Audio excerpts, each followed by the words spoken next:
Hello everyone, तो कैसे आप लोग? आई होप कि आप लोग बढ़िया होंगे और अच्छे से पढ़ाई लिखाई कर रहे होंगे। तो भाई नीट में अब 37 डे बचा हुआ है। भाई अब दिन ऐसे कट रहा है ना, पता नहीं चल रहा है। तुम्हें लग रहा होगा ना कि भाई अब 40 दिन 50 दिन फॉर्म भरे थे, अब तुमको कुछ दिन में तुम पता भी नहीं चलेगा ना कि रजिस्ट्रेशन का ये एडमिट कार्ड का डेट अनाउंस हो जाएगा। तो ये सही है भाई, दिन का कट जाएगा पता नहीं चलेगा। लेकिन तुम्हें करना क्या है? देखो भाई, अभी तो बहुत सारा बैच लॉन्च हो रहा है। अलग पांडे का देख लो भाई, अलग पांडे मतलब अलग पांडे सर बहुत सारे बैच लॉन्च कर रहे हैं। भाई बैच पे बैच, बैच पे बैच, कभी ये ऑडियो वो वीडियो।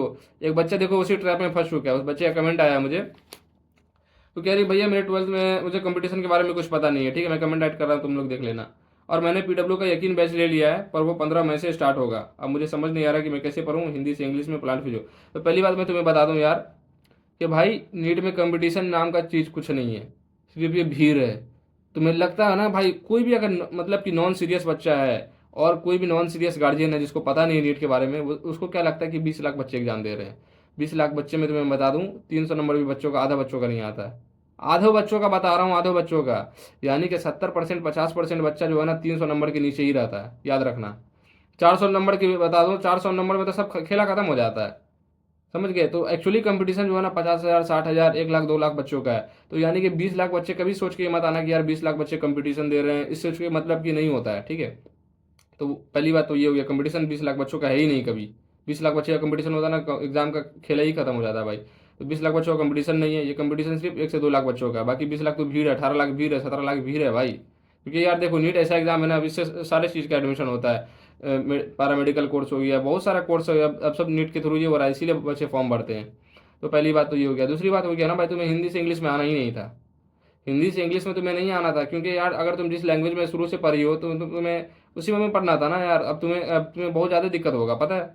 लेकिन देखो, अगर चलो कोई बात नहीं, अगर तुम आ भी गई हो ना, तो ऐसा कुछ नहीं है कि इंसान नहीं सीख सकता है। लैंग्वेज तो सबसे आसान चीज़ होता है। सबके सबसे इंसान को क्या डर लगता है कि लैंग्वेज। अभी मुझे स्पेनिश बोलना नहीं आ रहा है, ठीक है, तो मुझे क्या लगता है, अरे मैं स्पेनिश नहीं बोल पा रहा हूँ। अगर मुझे अभी मान लो कि मुझे भोजपुरी बोलना नहीं आ रहा है, तो मुझे भोजपुरी बोलना मेरे लिए बहुत ज़्यादा टफ है। लेकिन जो भोजपुरी बोल पा रहा है उसके लिए कितना आसान है। इसलिए लैंग्वेज से कभी लैंग्वेज को अपना बैरियर मत बनाना कि यार मुझे ये चीज़ नहीं आता, किस चीज़ की वजह से, क्योंकि ये लैंग्वेज है। तो लैंग्वेज तो एक मतलब कि खुद सोचो ना यार, हमारे मोदी जी को इंग्लिश बोलने नहीं आता है तो इसका क्या मतलब है कि मोदी जी जाहिल थोड़ी हैं? ऐसा बात नहीं है। तो लैंग्वेज एक मीडियम होता है, ठीक है, एक दूसरे को कन्वर्टेबल। वो चीज़ मैं कहना चाह रहा हूँ। तो वो चीज़ तो तुम्हें खुद से ही करना होगा लैंग्वेज की बात। जहाँ तक कि तीसरी बात में तुम्हारे मम्मी पापा कह रहे हैं कि यार ड्रॉप नहीं लेने देंगे, तो भाई वो सही कह रहे हैं। अभी से वो तुम्हारे पर पीयर प्रेशर बना के रखेंगे ना, प्रेशर कि चलो हाँ तुम्हें ड्रॉप नहीं लेना है, तो तुम्हें खुद से लगेगा कि हाँ भाई मेरे पास अगला मौका नहीं है, तो तुम खुद से करोगी। लेकिन इसका एक और गलत नुकसान क्या है ना, बच्चे के ऊपर अगर ऐसा मौका आ जाता है, ऐसा मेंटली प्रेशर हो जाता है कि मेरे पास मौका नहीं है, तो बच्चा गलत स्टेप उठा लेता है और डिप्रेशन में चला जाता है। तो मेरे साथ तो कभी भी ऐसा नहीं हुआ कि मेरे घर वाले बोले कभी भी कि अरे यार तुम्हारा ये लास्ट मौका है, ये तुम कर लो, या तुम्हारे इसके अलावा कोई दोबारा मौका नहीं मिलेगा। शायद इसकी वजह से मैं भी गलत फायदा उठाया। मैं अपना पढ़ाई पर सीरियस, शुरू से ही सीरियस नहीं था। मैं हमेशा सोचता था कि अरे यार मेरे पास तो मौका ही मौका है, मौका ही मौका है। तो इसलिए मेरे साथ प्रॉब्लम हुआ। अगर ये चीज़ मैं पहले ही सोच लिया होता, अब तो मुझे खुद से रियलाइजेशन हो रहा है कि अरे यार मेरा मेरा ही टाइम जा रहा है, इससे मेरा कुछ नहीं जा रहा है। तो वो तुम्हें समझना है। एक मिनट, कैमरा सही करता हूँ।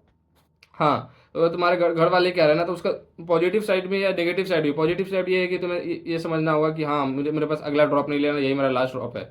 और तुम्हें यही सोचना है कि अरे यार अगला ड्रॉप नहीं लेना, लास्ट ड्रॉप है। दूसरी बात कि यार खुद से अपने आप को डिमोटिवेशन मत लेना कि अरे यार ये मेरा लास्ट ड्रॉप है, तो अब नहीं होगा तो क्या होगा। ऐसा नहीं सोचना है, समझ गई? तो ये बात है। और दूसरी बात की ना, पीडब्ल्यू यकीन बैच ये सब जो है ना भाई, लाखों लाखों लाखों बच्चे पढ़ते हैं, लाखों बच्चे पढ़ते हैं यार। तो इसीलिए कभी अगर सोचोगे ना यार सिलेक्शन, भाई अब सिलेक्शन का कोई गारंटी नहीं दे सकता है। आज से 2 साल पहले, 1 साल पहले जो है ना, सिलेक्शन का गारंटी दे दिया जा सकता था। अभी किसी भी, मैं मजाक नहीं बोल रहा हूँ, अगर तुम किसी भी टीचर को बुला के लेके आओ, ठीक है, उसको बैठा लो मेरे सामने या किसी के भी सामने, उसको बोलो कि यार 650 नंबर लाना एक बच्चे के लिए क्या है, बोलेगा उसका मैं गारंटी नहीं दे रहा हूँ। 600 नंबर लाना गारंटी दे दूंगा, 550 नंबर लाना गारंटी दे दूंगा। 650 नंबर लक फैक्टर आता है भाई, 650 नंबर लक फैक्टर पे काम करता है। सिलेक्शन के लिए गारंटी नहीं है 650 नंबर। जिस बच्चे को पूरे साल पढ़ा दो 650 नंबर आएगा, उसका कोई गारंटी नहीं है। 600 आ जाएगा उसका गारंटी है, 550 आ जाएगा गारंटी है, क्योंकि 650 नंबर के ऊपर लक फैक्टर कितना क्वेश्चन होता है, 5 से 10 क्वेश्चन होगा 650 नंबर वाले को। खुद सोचो ना, 20 नंबर उधर हो गया था, 5 क्वेश्चन उधर हो गया, और इधर 50 नंबर, यानी कि 15 से 16 क्वेश्चन। 200 क्वेश्चन में भाई तुम 15 16 क्वेश्चन नॉर्मली गलत करना भाई। तो ये होता है सिलेक्शन फैक्टर। तो this is all about video. तो अगर तुम्हें मेरा रिप्लाई मिल गया होगा तो थैंक यू। और इस वीडियो को देखने के लिए थैंक यू, और आप लोग चैनल को सब्सक्राइब करें और नीचे कमेंट करें, ठीक है। थैंक